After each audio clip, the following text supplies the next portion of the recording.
It's Coffee with Carrie. I want to talk a little bit about on-demand interviews and how they're killing the candidate experience.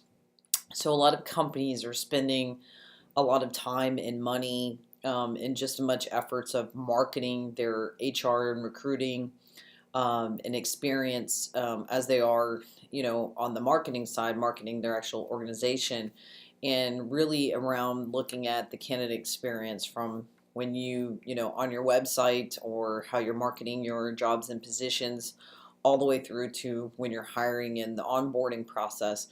And we're seeing more and more of that as the unemployment rate is so low and how it's really hard to get candidates and really create that great first impression. So are on-demand interviews really killing the candidate experience? If you look at from the candidate's point of view, the on-demand videos, pre-recorded videos, whatever you want to call them, have been around for a long time.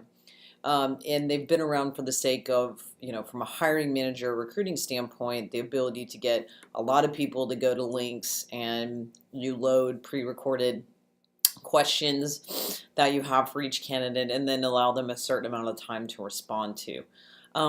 That really doesn't tell you, while it is a great video resume, that really helps from that experience for them to answer a couple of questions. From the candidate standpoint, there's no interaction with the company. They're recording into a black box, and that's why only 8.5% of candidates say that they like the pre-recorded videos. Now, if you're on the HR side or hiring manager side, you may not care what the candidate's like. However, they may abandon this process and not do the recorded answers, or they may have a bad first impression of your company. And at the end of the day, the candidates are interviewing you just as much as you're interviewing them about, is it a culture fit? Is it a company they want to work for?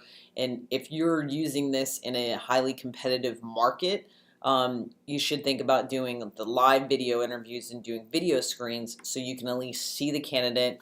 You can have an interaction with them. It can be the same 5-7 minute video interview, but let them at least see who's behind the company, sell them on the position, and create a good candidate experience versus a one-sided pre-recorded experience. That's today's Coffee with Carrie.